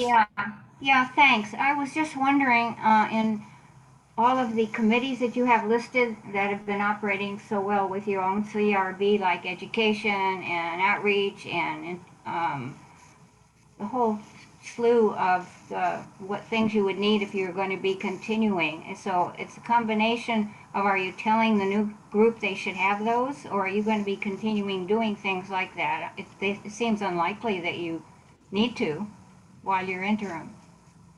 Well, I'm not sure there's any committees that we wouldn't want to continue. We still need to do outreach, we still need to do training and so forth, but it'll be up to the new commission to develop their own bylaws. And so they may want to have an entirely different committee structure. They may want to add committees. They may want to eliminate committees. But basically, the intent is for us to continue with the current committee structure during this interim period. Why would you think that would be very necessary, since you're intending to be out of a job and needing to reapply, if you're going to be, as soon as possible? Well, because if you go up and look at the committees, you need to have a rules committee, which is the committee that develops bylaws and rules. You need to have a training committee. You've already done that, yeah. And what training? And an outreach committee. And if you want to go up to our committees, I'm going to scroll up to the committees. You have continuing education, outreach, rules, policy, recruitment and training. Those are the main ones. Yeah, and so and policy committee, we're going to continue to make recommendations on policy during the interim. So I think there's a need to continue and to the have all these committees. training committee to train new members on how to review cases. That's going to take a long time too. Right, and the continuing education committee, arranging for speakers for our meetings and so forth. And so, are you going to have new members other than the few that just came on? Not until the city council adopts an implementation ordinance that specifies how we go about appointing them. Right, so that's not going to be your job. That will be, that's why I'm saying there's the mixture in here of things you're telling that should be for the new commission and things that you don't really need to be doing now, is what I'm questioning. Well, let me jump in real quick. This is just for the interim. So the idea is we're trying to operate fairly similar to how the CRB was operating. Our intent is that when you have the new commissioners within 90 days, they'll basically go back and they'll redo all of this based on what they want to do as that new commission. So we're trying to keep some of this going the way it was, because as you said, it works quite well. And I think especially with recruitment, that's going to be a big part, because we're going to need to make sure that we're doing a lot of community outreach to make sure that people who are interested in being on the commission, they have the opportunity to, be part of that process. So I think, all of these are still really important for the new commission to continue on. Well, you're going to recruit for the commission. No. If you scroll down to the recruitment committee, and we took out quite a bit, and so we took out. There's an entire selection about interviewing and selecting members and so forth, and so basically it just indicates that this one, their role is to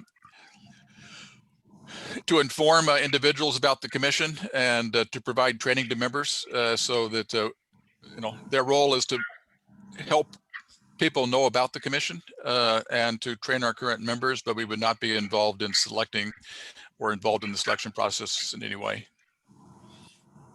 Yeah, well, also to do training for them. The new members, depending on how they change things, will need the training that the commission will set up. Right, and the new. I'm just trying to see where a lot of these efforts may not be necessary during the interim group. But I want to. Are very restricted or given to you by the group once it gets established more. How would I put that? Since you are interim, I understand that you're trying to run as you ran as much as possible, and at the same time you are changing things that you have to change. You're going to have the investigators come in on the mandated things. I think there may be enough for you to think about what you need to do yourselves and to try to get involved in doing all this other stuff.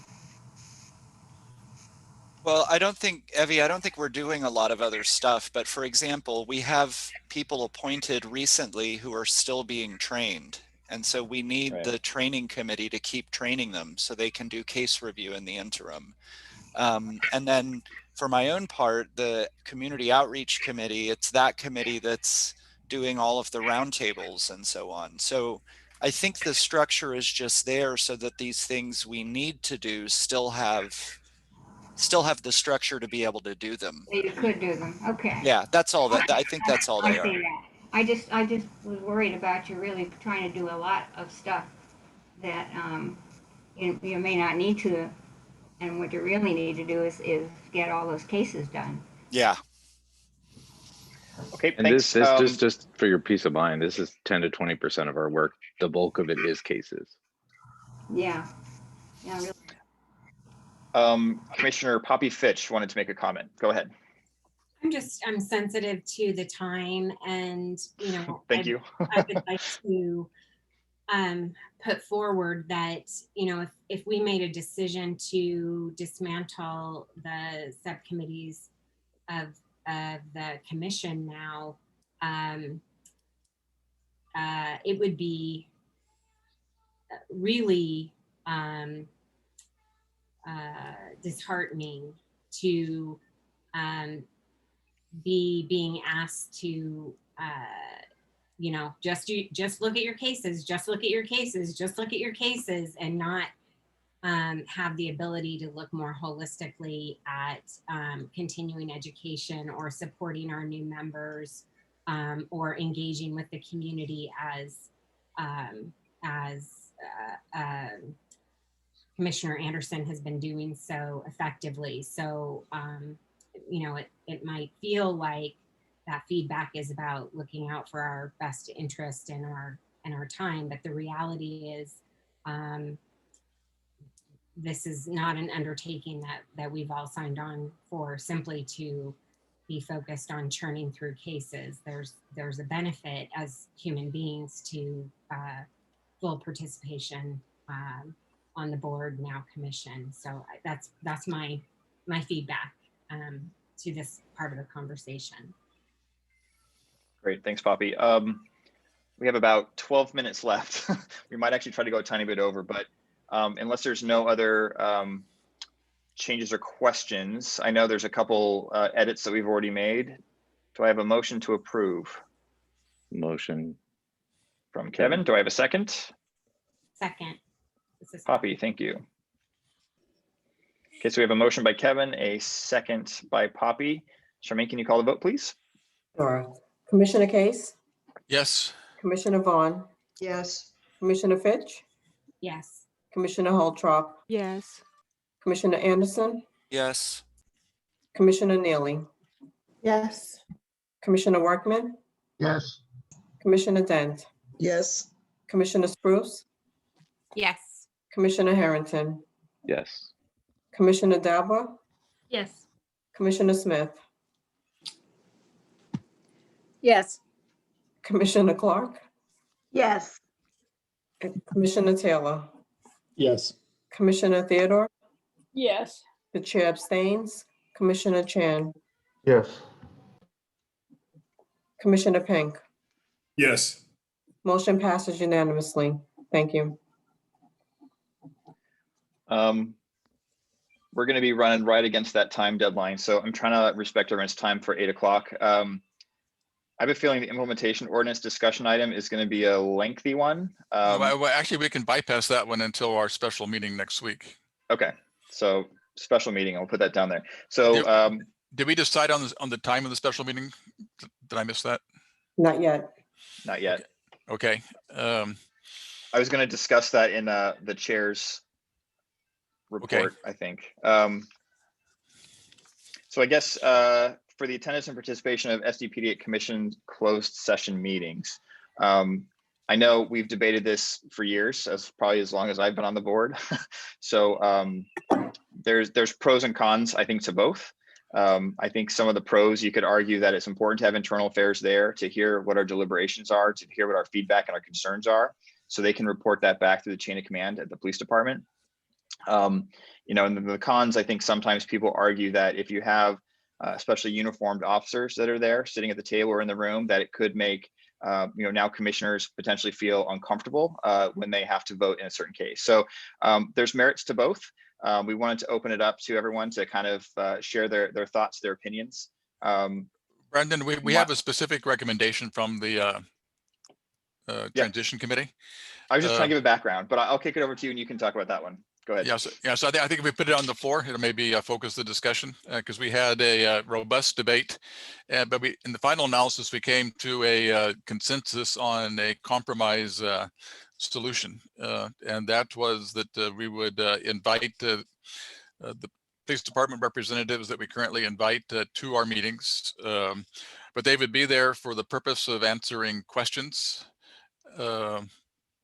regarding cases or regarding, you know, policies and procedures and so forth, but the department would not be present or participate in the deliberations or the vote. With one exception, and that is in our current standing rules, we specify that if a team disagrees with internal affairs and they can't resolve that in the review process, there would be an opportunity for the department to present its case prior to the deliberations and or prior to the vote. And so part of the compromise proposal would be that the department would be there to answer questions and answer questions and provide resources, and also would have the opportunity, if there's a disagreement, to speak prior to the board's deliberations.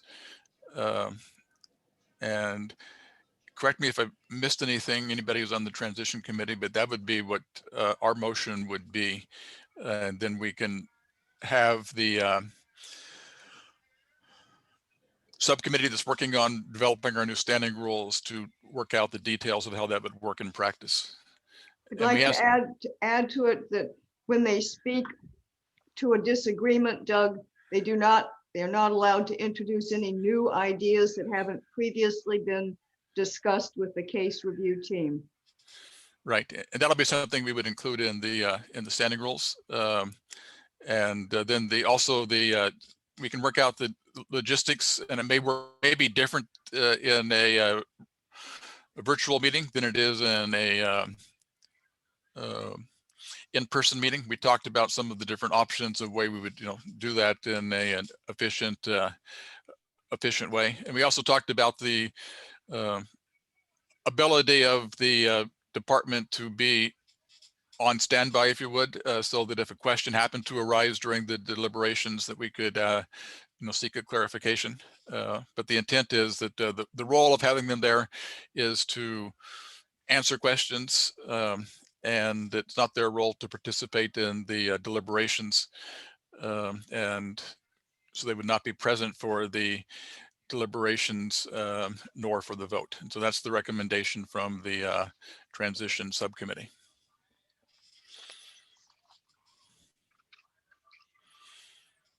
With that, any feedback, thoughts, comments?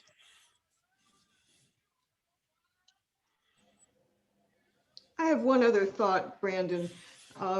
They have gone to great lengths to reduce the intimidation factor. And when we were meeting together, not online, the fact that they went from being all in uniform to being all in civilian clothes was a great help. I thought it was a nice touch. That's all. Yeah, thank you, Doug. I think it sounds fairly reasonable, what you just presented.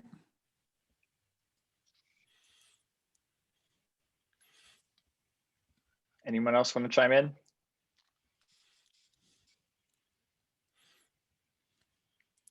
Okay, hearing no one else. Can I say it's amazing that we're able to come to a consensus after having hours of discussion at previous meetings, and so this must be a good resolution. So, does anyone want to make a official motion on that? I think that was intended as a motion, so that was my motion. I'll second. Doug, Okay, so motion by Doug officially, Can you second by repeat- Nancy. Can you repeat the motion? Okay, the motion is to invite the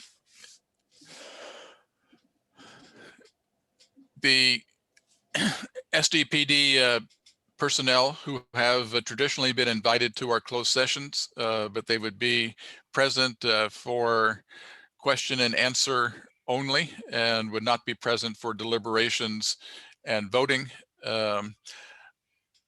with the caveat that they would have an opportunity to present their case or their rationale in situations where a team disagreed with internal affairs. Okay. And Nancy, Commissioner Vaughn, seconding the item? Yes. Okay, so I'll move to a vote. Commissioner Case, Yes. Commissioner Vaughn, Yes. Commissioner Fitch, Yes. Commissioner Holtrop, Yes. Commissioner Anderson, Yes. Commissioner Neely, Yes. Commissioner Workman, Yes. Commissioner Dent, Yes. Commissioner Spruce, Yes. Commissioner Harrington, Yes. Commissioner Dauber, Yes. Commissioner Smith, Yes. Commissioner Clark, Yes. Commissioner Taylor, Commissioner Taylor, please unmute. Yes. Thank you. Commissioner Theodore, Yes. the chair abstains. Commissioner Chan, Yes. Commissioner Pink, Yes. motion passes. Thank you. And then since we skipped over the time for the special meeting on Tuesday, February 2nd, I'm thinking we'd probably need to do a 2-hour meeting. What would you guys think between possibly 5 to 7 or 6 to 8? What would work best for everyone's schedules? Earlier than that would be better. We usually do 4 to 6 on Tuesdays. Is there any chance we could just do that? I have no problem with that. I can't personally, but I don't know if we're going to vote about it or. Yeah. I think we have so many, sorry, I was gonna say, I think we have so many people trying to find a time that works for absolutely everyone may not work, but I think if we can find a time that works for the majority of people. So it looks like we have 3 potential options: 4 to 6, 5 to 7, 6 to 8. Well, I think a lot of people are returning to work now too, so 4 might not Yeah. be reasonable. Who can't make 4? Can we put in the chat who can't make 4? Or how about this? It'll probably be easier if we do it this way. So we'll kind of do it as a poll, but do the raised hand option. And then in the panel list, we can see who all has raised their hand. So let's do who can't, because I have a feeling that might be easier. Who would not be able to attend 4 to 6 p.m.? The chat has 4, 5 to 7s right now. That might work for you too. Okay, I only see one person that would not be able to attend 4 to 6. Oh, it just went up to 3. Okay, and then, okay, now let's try it from 5 to 7. Who cannot make 5 to 7?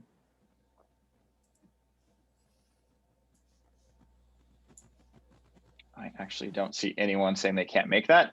And then how about 6 to 8? Who could not make that? I cannot do 6 to 8. Can we just do 5 to 7 since everybody could do that? I Yeah, don't want that to works. make 6 to 8. That's a fair point.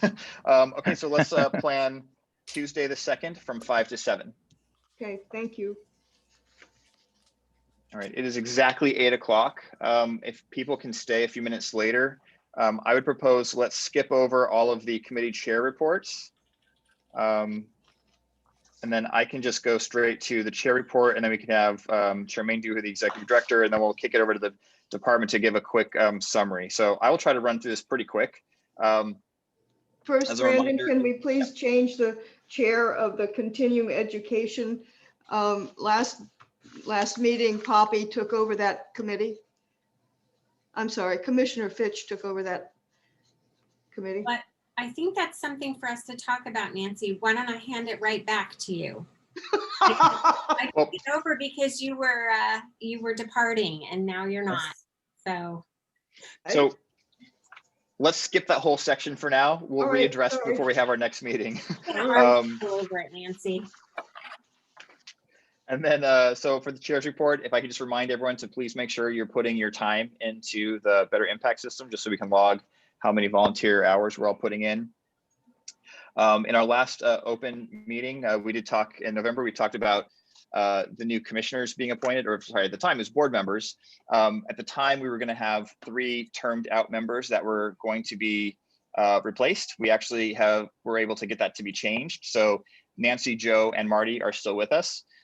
We had Greg, who had actually asked not to be reappointed. So he was replaced. So all of those new members are here. So that was a change from what we had before. We're going to work on scheduling the CRB retreat, kind of workshop. The CAB actually just got theirs scheduled yesterday. So we're going to try to get ours taken care of. We'll be sending out an email to coordinate that, find out a time and figure out how to do that on a kind of virtual version. And then trying to keep this fast and simple. I just want to remind everyone, Nancy Gattusa had resigned. So we thank her for all of her efforts and her time. She put a lot of, what did I say? Oh, sorry. It's getting late. Yes, thank you, Mary. So she has officially resigned, and you know, I know she probably still watches us for 2 hours every month, but probably not. The other thing I want to give a quick update on is Charmaine, Doug, and myself. We did look at some potential office space for the commission to move into downtown at 450 B Street. It's the old Bank of America building. The spaces we looked at were actually better than I was expecting, but they were all already kind of built out for kind of the current space. One of the options that might be available to us is to actually work with that landlord on future space that they're going to renovate, so they can actually build it to specifically fit our needs. The offices were actually quite large, which were nice, but I think for some of what we need, we probably actually need to have like smaller interview rooms, so teams can actually go in and have some case reviews. As we probably would also need to find a better spot for our investigators to be in and things like that. But I was excited to see what was out there. We looked at 4 different units in the building. So high level, that was my chair update. Any questions for me? You have item C, scheduling of CRB retreat. Actually, I said I was going to send out an email to everyone to try to schedule time on that one, just because okay. I think trying to do that on this, we're going to run out of time. So I'm going to send that out as a chair update. Yeah, I send that out as an email to everybody. Sorry about that. Yeah, no worries. With that, we'll kick it over to you, Charmaine, for your executive director report. Okay, so I'm going to start off with item D, which is just, other items. And I wanted to just talk about briefly the past 2 months since we've had our last open meeting. It's been on so many activities of the board and now commission. Some of those activities include community roundtables, thanks to Commissioner Anderson, as well as Commissioner Fitch and Commissioner Doug for leading those roundtables. Ad hoc committee transition meetings, working on procedures for the new commission, transitioning also to remote case access to review cases. So that means like really getting used to using Google Drive for some of us. Also navigating the virtual platforms for our meetings, appointments and training of our 6 new commissioners. I mentioned also learning about the Google Drive and also having those meetings with council members, staff, and leadership in preparation for the transition to the new commission. We've also, like the chair just mentioned, toured the office space and also keeping up with reviewing cases as well as writing the summaries. So with that said, that was a lot. So I'm going to go into the caseload update and status of case reports. So at tonight's closed meeting, we had 49 cases assigned to the teams. Out of those 49 cases, 2 were deliberated. Actually, no, not 2. 1 was deliberated on and closed at our closed meeting earlier tonight, leaving the commission with 48 cases to assign to the teams. Let me just go over, because of the time, let me just go over the case assignments for each team. Team 1 was assigned 12 cases. 1 was sent back to the team for further review. 3 are Cat 2 cases, 2 have sustained findings, 1 officer-involved shooting case, and 0 in custody death cases. 11 cases were assigned during COVID, and 1 was reassigned from Team 5. Commissioner Case, does that sound correct? It does, but I was waiting until my team got into our drive so we can look at all of our cases. I think that's correct, but we're going to have a team meeting and we're going to look at all of our cases soon. So I think it's correct, yes. Okay, so do I have you a know? question. I have a question about a case that we heard like a couple of weeks ago that we had a disagreement, and I asked to have it sent to the chief of police, and I was told there was going to be a letter written. Has that happened, to send that case to the chief? No, that assignment was, I believe it was assigned to the chair to work with the first vice chair on drafting that letter. Okay, I'd like to help with that letter because there's some information I want to make sure he gets. Okay, let me Nancy, know. I'll reach out to you, Nancy. We'll Thank touch you. base. Okay, Commissioner Case, do you know how soon? Because I'm still assigning all of these cases to the teams. And I don't want them to be piling up and overwhelm the team as we're moving forward. I'm hoping to have a team meeting this week. Nancy has got access to the drive now. And so I just need to get Poppy with access, and then we can have a team meeting and review all the cases that we have. So. Okay. Okay, great, thank you. Team 2 was assigned 12 cases. 1 was heard tonight. Also, there was another case that was heard by the commission and sent back to the team for revisions. The team has 2 category 2 cases. 2 are officer-involved shooting cases. 4 cases have sustained findings, and 10 of the cases were assigned during COVID. The team does not have any in custody death cases as of tonight. Commissioner Holtrop, does that sound about right? Yes. Okay, thank you. Team 3 were assigned 9 cases. 8 were assigned during COVID. 1 was a reassignment from Team 5 pre-COVID. Of the 9 assigned cases, 4 are category 2 cases. 5 cases have sustained findings, and 8 of the cases were assigned during COVID. The team does not have any officer-involved shooting cases or in custody death cases. Commissioner Workman, does that sound about right? That's correct. Team 4 was temporarily dissolved, and we will be assigning the new members to team shortly. Team 5 is inactive.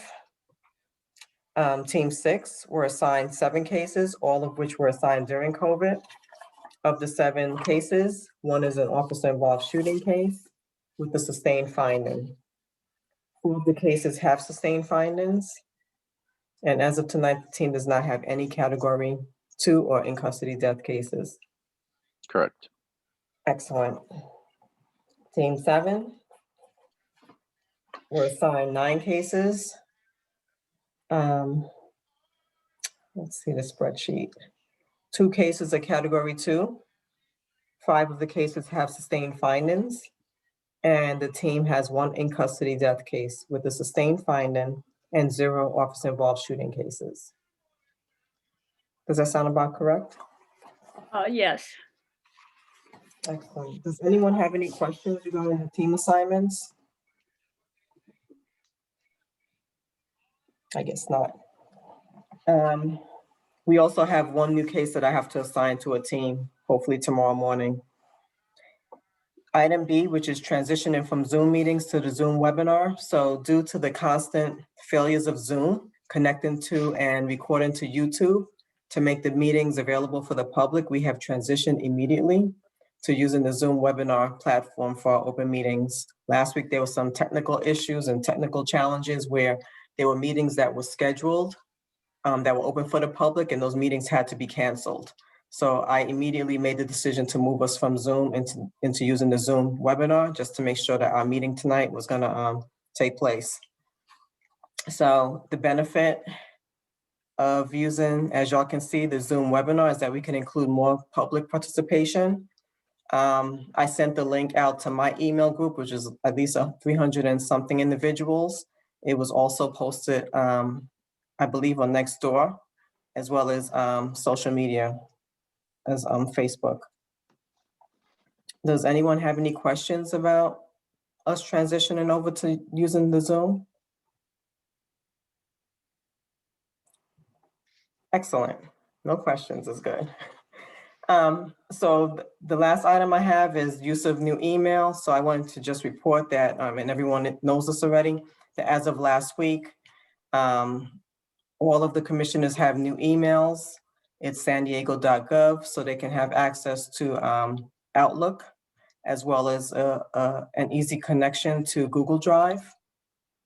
So that's a plus, because I know some of the board now commissioners were actually requesting sandiego.gov emails for a while.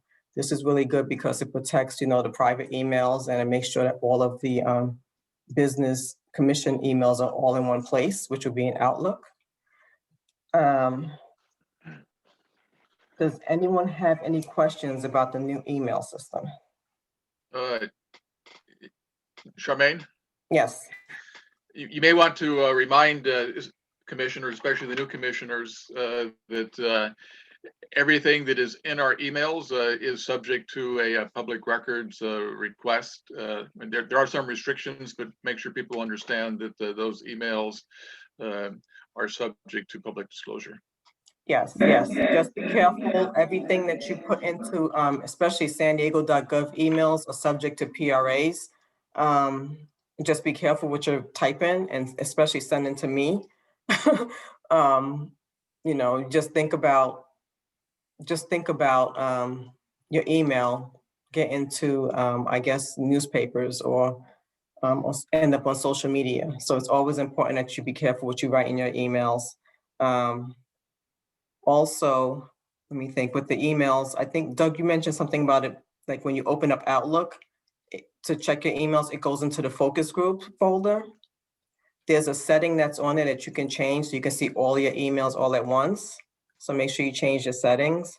I'm hoping that everyone can sign into their accounts by February 1st. We have at least 7 to 8 members who have not activated their accounts yet. And I'm hoping to do this because as everyone has been activating their accounts, I've been sending emails to the sandiego.gov email addresses for each commissioner that activated their accounts. And then I decided to start sending it to the personal email because I shouldn't say no one, but some of the commissioners didn't know how to access the sandiego.gov email. So I just want to be able to send all of the emails to sandiego.gov, and then to have the commissioners be able to access it from there, which will be easier for everyone. So that completes my report, unless anyone has any questions.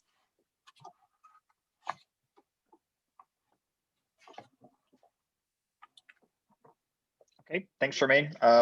Hearing no questions, I'm going to kick that over now to the San Diego Police Department for them to give any report. Yeah, good evening, everyone. It's El Guadarrama here. And first of all, Brandon, thank you very much for attending the CAB meeting last night. I'm just going to go over just a couple of things that we discussed at CAB. One is our protest policy, and it just cleared its way through legal. We did a presentation last night for CAB, and I know that the CRB is actually reviewing it as well. I should say commission now. Sorry about that. Doing it, and I know, Brandon, that we've been having a discussion via email, so I look forward to hearing some of your recommendations that we can definitely take a look at. So we'll be having a discussion here in the near future. Also, too, some good news. About a week and a half ago, we started 51 new recruits in the junior academy. They're joining about 40 plus in the senior academy. So we have a good contingent of 90 plus new recruits that we're working very hard to get through that academy, and then obviously into field training, and then out in the field. Also, too, of note, we are going to be putting out our crime stats to the public in the near future for 2020. So we'll make sure that we give you a heads up before we go ahead and that should be arriving here very, very shortly. And with that, I'm available for any questions if any of the board members have anything. Thank you. Does anyone have questions for the department? Yes, actually, thanks for mentioning that. This just came up the other day, and I just wanted to know, is there a, I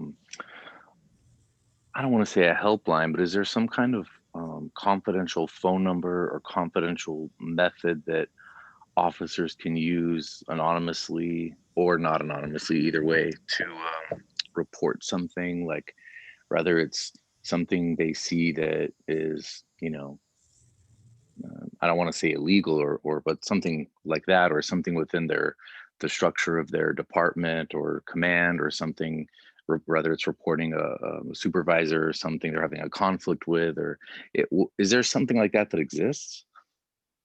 You know, we do have a phone line, but what we find out though is a lot of times what we'll end up getting, and it doesn't happen all the time, is we'll end up getting anonymous letters.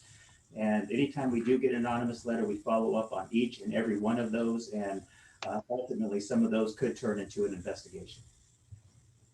Okay, thank you. Thanks, Kevin. Anyone else? One thing I know it was kind of brought up at CAB yesterday, but I wanted to kind of bring it up here in this form as well, kind of the social media policy. I know obviously that's been in the media a little bit. You guys talked a little bit about social media policy yesterday. Do you want to give a quick high-level summary of what you're looking at and possible changes? Yeah, we are taking a look at our social media policy, and is everyone aware that we're currently doing an investigation on a Hitler video that's made its way to several of our officers. And without getting too much into the investigation, some of it does revolve around social media, which we're working very closely right now with our city attorneys, and also looking at revisions to that social media policy. And that's something that obviously we would like to work with the commission on as well. Excellent, thank you. With that, unless there's any other questions for the department, we can move on and actually get out of the meeting a little bit late. Obviously, there's no ride-alongs currently due to COVID. Hopefully we can get that started. So especially our new commission members, they have a chance to experience a ride-along. And then now I will open up to any announcements or comments from, I just realized we keep saying board members. We need to change that to say commissioners now. Any commissioner comments or announcements? Hey, I didn't catch it either. So if anyone has any comments or questions or announcements they'd like to make. I'll make one, just a reminder. We do have that fourth roundtable this Saturday from 2 to 4 o'clock. I would definitely encourage people, if you can, to attend. That is the outreach committee roundtable discussion. Yeah. I don't know if Commissioner Anderson wants to add anything, or did he leave? He had to leave at 8. He already left. Maybe Commissioner Fitch? I don't have anything more to add than what Brandon shared. This is the 4th session in a 4-session roundtable that was designed to receive community feedback on the implementation of Measure B. And so I think we'll just be wrapping things up on Saturday. Feel free to join if you'd like. Excellent, thank you. Brandon, I have a comment. It looks like Anne asked a question on how to access that meeting. I'll post the link in the chat real quickly. Yep, go ahead, Nancy. In reviewing the minutes of the last meeting, I realized that when we had our last meeting, everybody thought that I was a goner, and Marty was a goner, and Joe was a goner. And I just wanted to express my thanks to everybody for starting their comments on our way out. Really nice to hear from everybody, but I'm very happy to be here, and I hope Marty and Joe are both as pleased as I am. Thank you all so much. Of course, glad to have you here. Happy that you're still here. My wife is happy I'm still here, but she'd rather see you out of the house. Give it time. All right, guys, with that, thank you everyone for spending an extra 20 minutes. Appreciate it. Have a good rest of your evening. And with that, I will adjourn at 8:20.